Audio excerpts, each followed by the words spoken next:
ಬಂಧುಗಳೇ, ಮಾಧ್ಯಮದ ಎಲ್ಲ ಸ್ನೇಹಿತರುಗಳೇ,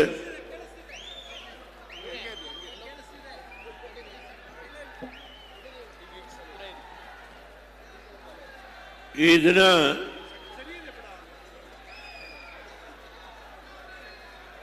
ಹಾಸನ ಜಿಲ್ಲೆಯಲ್ಲಿ ಪ್ರಥಮವಾಗಿ ಜಾತ್ಯತೀತ ಜನತಾದಳದ ಬೆಳ್ಳಿ ಹಬ್ಬವನ್ನು ಆಚರಣೆ ಮಾಡತಕ್ಕಂಥ ಈ ಕಾರ್ಯಕ್ರಮದಲ್ಲಿ ಇಡೀ ರಾಜ್ಯದ 30 ಜಿಲ್ಲೆಗಳಿಂದ ಬಂದಿರತಕ್ಕಂಥ ಎಲ್ಲ ನನ್ನ ಬಂಧು ಭಗಿನಿಯರೇ, ಶಾಸಕ ಮಿತ್ರರೇ, ಮಾಜಿ ಮಂತ್ರಿಗಳೇ, ಮಾಜಿ ಶಾಸಕ ಸ್ನೇಹಿತರುಗಳೇ, ವಿವಿಧ ಸಂಘ ಸಂಸ್ಥೆಗಳ ಪದಾಧಿಕಾರಿಗಳೇ, ಇವತ್ತು ಈ ಜಿಲ್ಲೆಯಿಂದ ಜಾತ್ಯತೀತ ಜನತಾದಳ ಪ್ರಬಲವಾಗಿದೆ ಎನ್ನುವ ಒಂದು ಸಂದೇಶವನ್ನು ಇಡೀ ರಾಷ್ಟ್ರದ ಜನತೆಗೆ ಹಾಗೂ ನಾಡಿನ ಜನತೆಗೆ ಕೊಡ್ತಕ್ಕಂಥ ಒಂದು ಕಾರ್ಯಕ್ರಮ ಇದು. ಈಗ 2.5 ವರ್ಷದಲ್ಲಿ ಕಾಂಗ್ರೆಸ್ ಸ್ನೇಹಿತರು ಈ ಜಿಲ್ಲೆಯಲ್ಲಿ 2 ಸಭೆಗಳನ್ನು ಮಾಡಿದರು. ದಯಮಾಡಿ ನೀವು ಇಷ್ಟೆಲ್ಲ ದೂರದಿಂದ ಬಂದಿದ್ದೀರಿ, ಸಮಾಧಾನವಾಗಿರಬೇಕು. ನಾವು ಈ ರಾಷ್ಟ್ರದಲ್ಲಿ ಕುಮಾರಸ್ವಾಮಿಯವರ ನೇತೃತ್ವದಲ್ಲಿ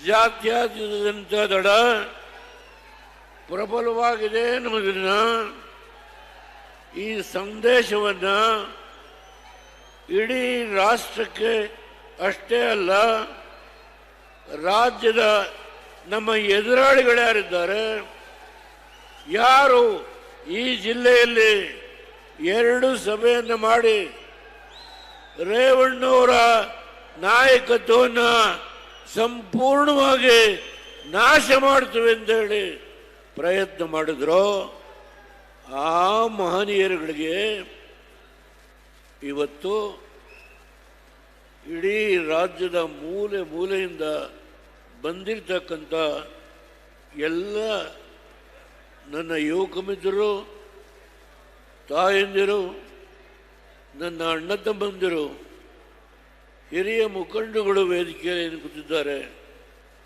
ಅವರೆಲ್ಲರಿಗೆ ನಾನು ಮೊದಲು ತಲೆಬಾಗಿ ನಮಸ್ಕಾರ ಮಾಡ್ತೇನೆ.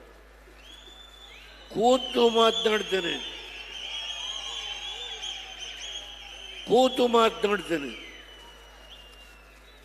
ನಿನ್ನೆ ದಿನ ಹೌದು, ನನಗೆ ಡಯಾಲಿಸಿಸ್ ಆಗಿದೆ. ಈಗ 2 ತಿಂಗಳ ಹಿಂದೆ ನನ್ನ ಕಿಡ್ನಿ ಫೇಲ್ ಆಗಿ ವಾರದಲ್ಲಿ 3 ದಿನ ಡಯಾಲಿಸಿಸ್ ಮಾಡ್ತಾರೆ. ಆದರೆ ಯಾಕೆ ಈ ಜಿಲ್ಲೆಗೆ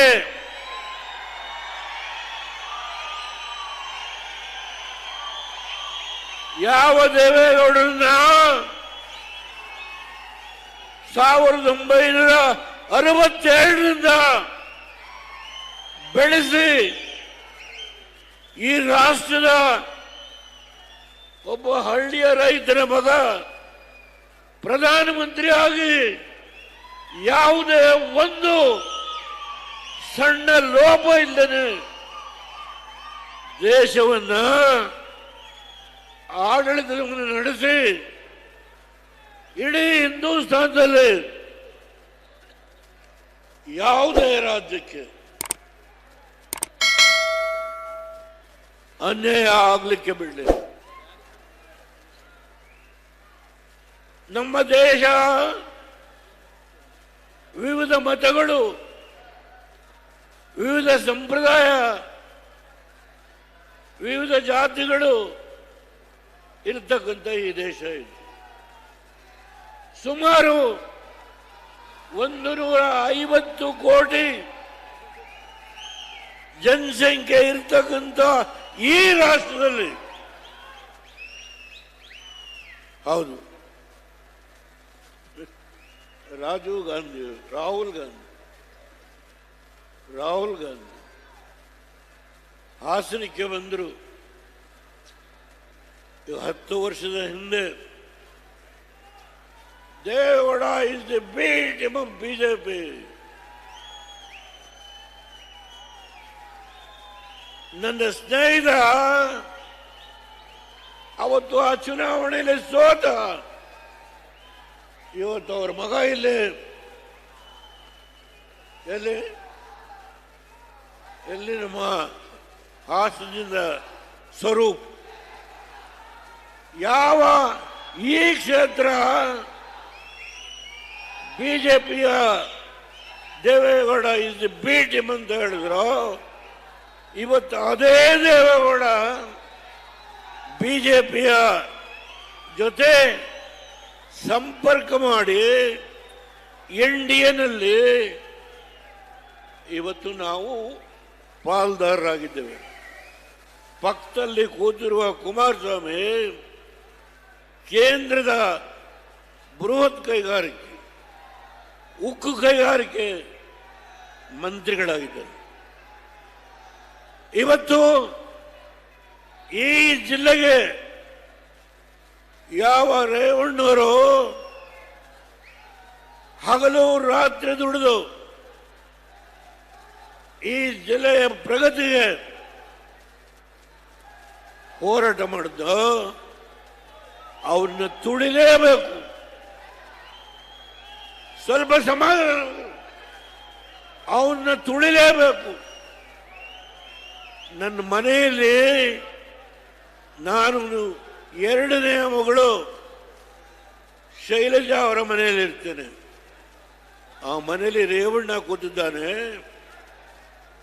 ಪೊಲೀಸ್ನವ್ರು ಬಂದು SIT ಅವರು ನಿಮ್ಮನ್ನ ಅರೆಸ್ಟ್ ಮಾಡಿದ್ದೀವಿ ಬನ್ನಿ.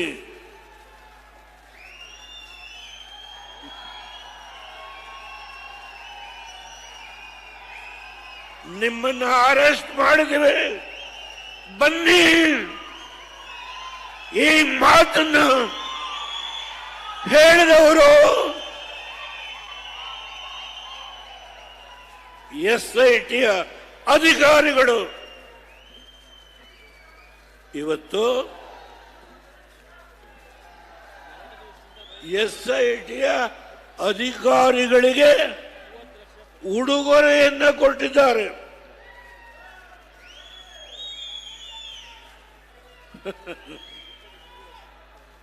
ಈ ರಾಜ್ಯದ ಆಡಳಿತದ ಚುಕ್ಕಾಣಿಯನ್ನು ಹಿಡಿದಿರತಕ್ಕಂಥ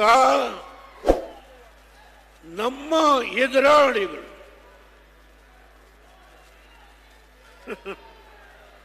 ಹೇಳ್ತಾರೆ, ಇವತ್ತು ರೇವಣ್ಣವ್ರನ್ನ ಮುಗಿಸ್ಲಿಕ್ಕೆ, ರೇವಣ್ಣವ್ರನ್ನ ಕುಟುಂಬವನ್ನ ಮುಗಿಸ್ಲಿಕ್ಕೆ ಯಾವ SIT ಅಧಿಕಾರಿಗಳಿದ್ದಾರೋ ಅವರಿಗೆ ಉಡುಗೊರೆಯನ್ನ ಕೊಟ್ಟಿದ್ದಾರೆ.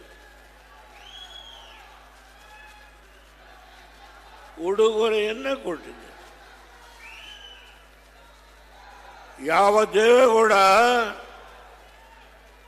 ನನಗೆ 93 ವರ್ಷ ವಯಸ್ಸು. ಈ ಆತ್ಮ ಇದೆಯಲ್ಲ, ಈ ಆತ್ಮ ಸ್ವಚ್ಛವಾಗಿದೆ. ಯಾರ ಹಂಗಿಗೆ ನಾನು ತಲೆಬಾಗಲಿಲ್ಲ. ದುಡಿದಿದ್ದೇನೆ, ಕಷ್ಟಪಟ್ಟಿದ್ದೆ. ನನ್ನ ಜಿಲ್ಲೆಯಲ್ಲಿ ಒಂದು ಸಾರಿ ನನ್ನನ್ನು ಸೋಲಿಸಿದ್ರು ಹೊಳೆ ನರಸೀಪುರದಲ್ಲಿ. ಕಾರಣ ಒಂದು ಸಿನಿಮಾ ಥಿಯೇಟರ್ನ ಕಟ್ಟಿದ್ರು ಅಂತ ಹೇಳಿ ಅದಕ್ಕೆ ದೊಡ್ಡ ಅಪಪ್ರಚಾರ, ನನ್ನ ಸೋಲಿಸಿದ್ರು. ನಾನು ಅದ್ರ ಬಗ್ಗೆ ಚರ್ಚೆ ಮಾಡಲ್ಲ. ಆದರೆ ಯಾವ ದೇವೇಗೌಡನ್ನ ಸೋಲಿಸಿದ್ರೋ ಅದೇ ದಿನ 91ರಲ್ಲಿ ಇದೇ ಹಾಸನ ಜಿಲ್ಲೆಯಿಂದ ನನ್ನನ್ನು ಲೋಕಸಭೆಗೆ ಕಳಿಸಿ. ಆ ಪುಣ್ಯಾತ್ಮರಿಗೆ ನಾನು ತಲೆಬಾಗಿ ನಮಸ್ಕಾರ ಮಾಡ್ತೀನಿ. ಯಾವ ಜನ ನನ್ನನ್ನು ತುಳಿಬೇಕು ಅಂತ ಪ್ರಯತ್ನ ಮಾಡಿದ್ರು, ನನ್ನ ವಿರುದ್ಧ ಹಲವಾರು ಕೇಸ್ಗಳನ್ನು ಹಾಕಿದ್ರು, ಅದೆಲ್ಲವನ್ನು ಮೆಟ್ಟಿ ನಿಂತು 1999ರಲ್ಲಿ ಲೋಕಸಭೆಗೆ ಕಳಿಸಿದ್ರು. ಇಲ್ಲಿ ರೇವಣ್ಣವರಿದ್ದಾರೆ, ಇಲ್ಲಿ ಕುಮಾರಣ್ಣವರಿದ್ದಾರೆ. ಕುಮಾರಣ್ಣವರು 25 ವರ್ಷದ ಹಿಂದೆ ದುಡ್ಡು ಕೊಟ್ಟು ಜಮೀನು ತಗೊಂಡ್ರೆ ಅದ್ರ ಮೇಲೆ ಅವರು ಗೋಮಾಳ ಬರೆಸ್ಕೊಂಡಿದ್ದಾರೆ, ಸುಳ್ಳು ರೆಕಾರ್ಡ್ ಮಾಡಿಸಿದ್ದಾರೆ, ಹರಿಜನ ಜಮೀನನ್ನು ಬರೆಸ್ಕೊಂಡಿದ್ದಾರೆ. ಅವ್ರ ಮೇಲೆ ಕೇಸ್. ರೇವಣ್ಣವರು ಅವರ ಮಕ್ಕಳನ್ನ ಮುಗಿಸ್ಬೇಕು. ಯಾಕೆ ಈ ಜಿಲ್ಲೆನಲ್ಲಿ ಜಿಲ್ಲಾ ಪಂಚಾಯತಿ, ಡೈರಿ, ಜಿಲ್ಲಾ ಬ್ಯಾಂಕು, ಇವತ್ತು ಯಾವುದೇ ಸಂಸ್ಥೆಗಳಿರಲಿ ಅವೆಲ್ಲವನ್ನ ನಿಮ್ಮೆಲ್ಲರ ಬೆಂಬಲದಿಂದ ಪ್ರತಿಯೊಂದು ಜಾತಿಗೆ, ಪ್ರತಿಯೊಂದು ಸಮುದಾಯಕ್ಕೆ ಅವರಿಗೆ ಶಕ್ತಿಯನ್ನು ಕೊಟ್ಟು ಅವ್ರನ್ನ ಗೆಲ್ಲಿಸ್ಕೊಂಡು ಬರೋದ್ರ ಮುಖೇನ ಈ ಜಿಲ್ಲೆಯಲ್ಲಿ ಜಾತ್ಯತೀತ ಜನತಾದಳ ಪ್ರಬಲವಾಗಿದೆ. ಇದನ್ನು ಮುಗಿಸ್ಬೇಕು. 2 ಕಾರ್ಯಕ್ರಮ, 2 ನನಗೆ ಆನಂದ. ನಿನ್ನೆ ಡಯಾಲಿಸಿಸ್ ಮಾಡಿದ್ರು, ಆನಂದ. ನಾನು ನೋಡಿದೆ ಜನ,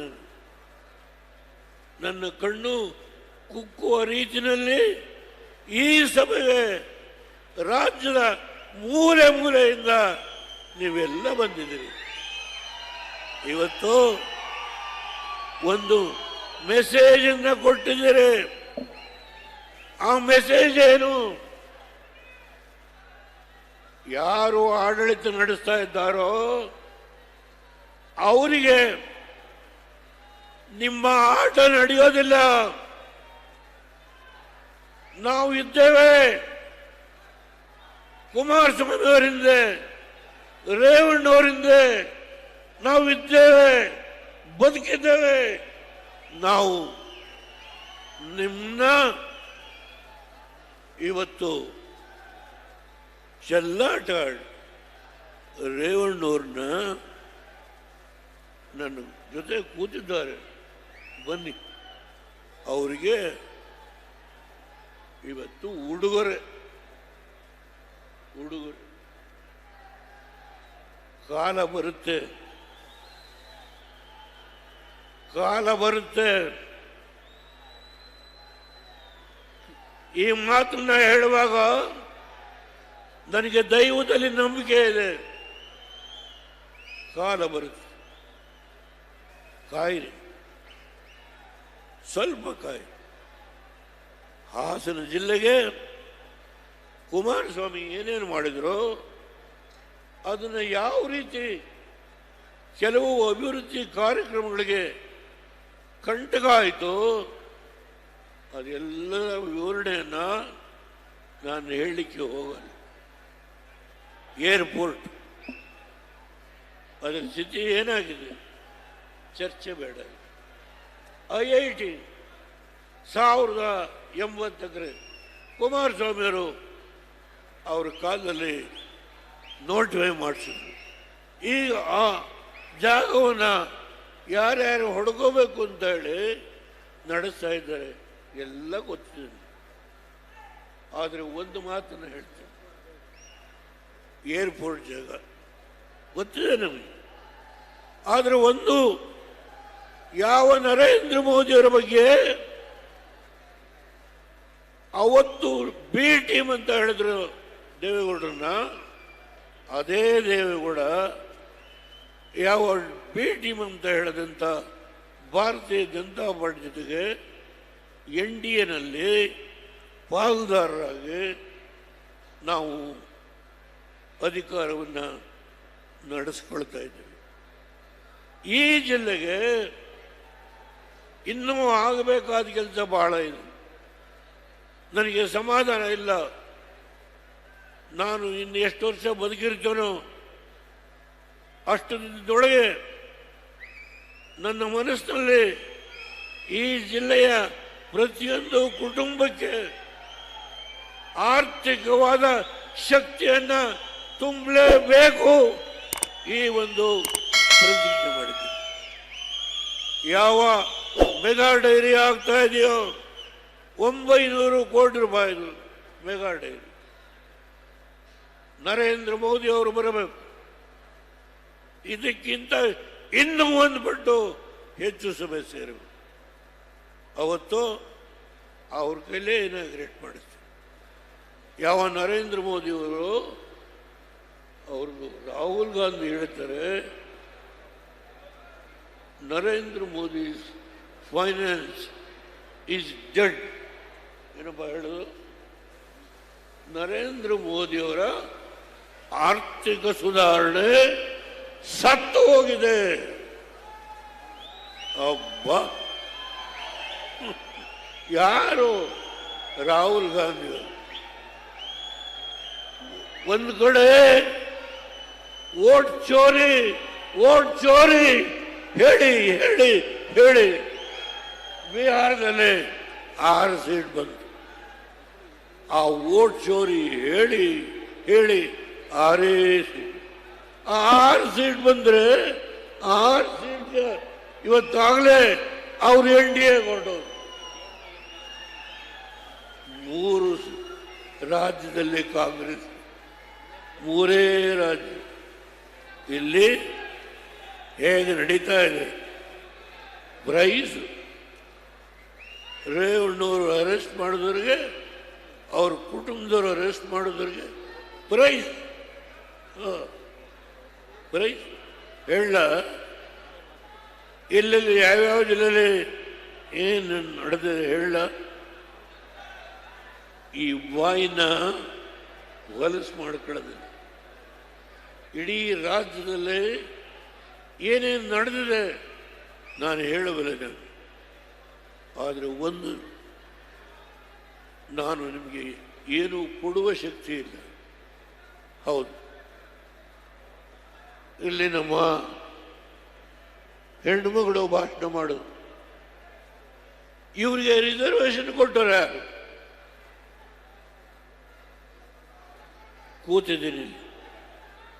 ಜಿಲ್ಲಾ ಪಂಚಾಯತಿಗೆ, ತಾಲೂಕ್ ಪಂಚಾಯತಿಗೆ, ಗ್ರಾಮ ಪಂಚಾಯತಿಗೆ, ನಗರಸಭೆಗೆ, ನಗರ ಪಾಲಿಕೆ 33% ರಿಸರ್ವೇಶನ್ ಕೊಟ್ಟಿದ್ದು ಇಡೀ ಹಿಂದೂಸ್ತಾನದಲ್ಲಿ ದೇವೇಗೌಡ. ಜಾತಿಯ ವಿಂಗಡಣೆ ಮಾಡಿಕೊಟ್ಟಿರು. ಯಾವ ಜಾತಿಯವರಿಗೂ ಅನ್ಯಾಯ ಆಗಬಾರ್ದು. ಈ ಜಿಲ್ಲೆನಲ್ಲಿ ಸುಮಾರು 8 ಜನಕ್ಕೆ 6 ಜನ MLCಗಳು ಬೇಲೂರಲ್ಲಿ, ಸಕಲೇಶಪುರದಲ್ಲಿ, ಹೊಳೆನರಸೀಪುರದಲ್ಲಿ, ಹಾಸನದಲ್ಲಿ 6 ಜನ ರಾಜ್ಯಸಭಾ ಮೆಂಬರು ಸೇರಿ ಹಾಸನ ಜಿಲ್ಲೆಯಲ್ಲಿ ಕುರುಬರಿಗೆ ಕೊಟ್ಟೆ, ಲಿಂಗಾಯತರಿಗೆ ಕೊಟ್ಟೆ.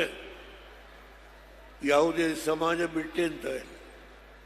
ಮುಸಲ್ಮಾನ್ ಬಂಧುಗೆ ನಮ್ಮ ಹಾಸನದ ಡೆವಲಪ್ಮೆಂಟ್ ಅಧ್ಯಕ್ಷ ಮಾಡಿದ್ವಿ. ಇಲ್ಲ ಅಕ್ಬರ್ ಬಂದಿಲ್ಲ. ಯಾವ ಸಮಾಜಕ್ಕನ್ನೇ ದಯಮಾಡಿ ತಪ್ಪು ತಿಳ್ಕೋಬೇಡಿ. ಒಳ ಮೀಸಲಾತಿ ಬಗ್ಗೆ ಇವತ್ತು ಒಂದು ಲೇಖನ ನೋಡಿದೆ ನಾನು ಒಳ ಮೀಸಲಾತಿ ಬಗ್ಗೆ. ಆ ಒಳ ಮೀಸಲಾತಿನಲ್ಲಿ ಹೇಗೆ ಅದನ್ನು ವಿಂಗಡಣೆ ಮಾಡಬೇಕು ಅನ್ನೋದ್ರ ಬಗ್ಗೆ ನಾನು ಈಗಿನ ಮುಖ್ಯಮಂತ್ರಿಗಳಿರ್ಬೋದು, ಹಿಂದೆ ಡೆಪ್ಟಿ ಸಿ ಎಂ ಆಗಿದ್ದು, ಪತ್ರ ಬರೆದಿದ್ದಾರೆ. ಯಾವ ಅಂಬೇಡ್ಕರ್ ಅವರು 15% ಎಸ್ಸಿಗೆ, 3% ಎಸ್ಟಿಗೆ, ನಾನು ಲೋಕೋಪಯೋಗಿ ಮಂತ್ರಿ ಆದಾಗ 15ರಿಂದ 18% ಎಸ್ಸಿಗೆ,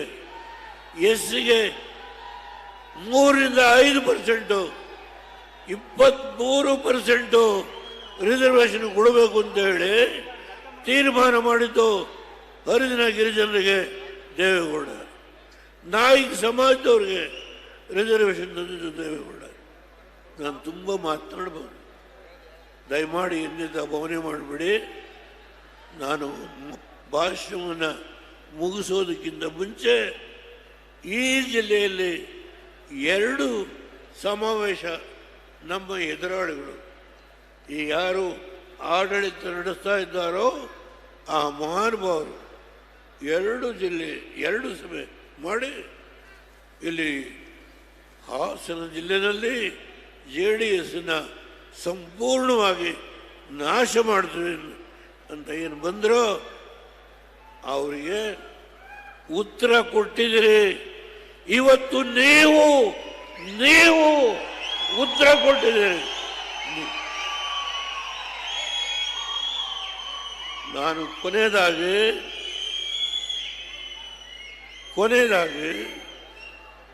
ನನ್ನ ಆಸೆ, ಮೋದಿಯವ್ರನ್ನ ಕರೆಸಿ 18 MP ಗಳು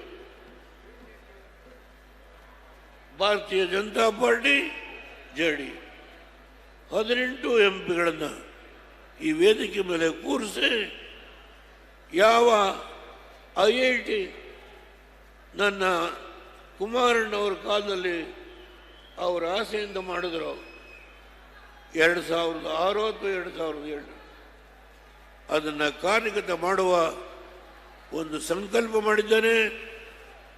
ಅದೇ ಸಂದರ್ಭದಲ್ಲಿ ಈ ಏರ್ಪೋರ್ಟನ್ನು ಕೂಡ ಇನಾಗ್ರೇಟ್ ಮಾಡಿಸ್ತಕ್ಕಂಥ ಕೆಲಸ ಮಾಡ್ತಾನೆ.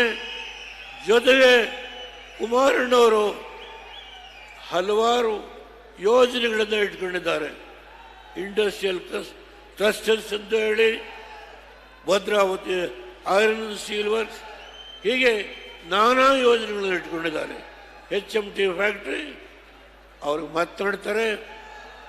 ಈ ರಾಜ್ಯದಲ್ಲಿ ಅವ್ರ ಕೆಲಸ ಮಾಡಲಿಕ್ಕೆ ಸಹಕಾರ ಕೊಡುವ ಔದಾರ್ಯವನ್ನು ಈ ಸರ್ಕಾರ ಈಗಲಾದರೂ ತೋರಿಸ್ಲಿ ಅಂತ ಹೇಳಿ ನಾನು ವಿನಂತಿ ಮಾಡಿ ನಿಮ್ಮೆಲ್ಲರಿಗೆ ಮತ್ತೊಮ್ಮೆ ನಾನು ಅನಂತಾನಂತ ನಮಸ್ಕಾರ ಮಾಧ್ಯಮ ಸ್ನೇಹಿತರಿಗೆ ಇಷ್ಟನ್ನ ಹೇಳಿ ಕೊನೆಗೆ ಸಮಸ್ತ ಜನತೆಗೆ ಜೈ ಜೈ ಭಾರತ್, ಜೈ ಭಾರತ್.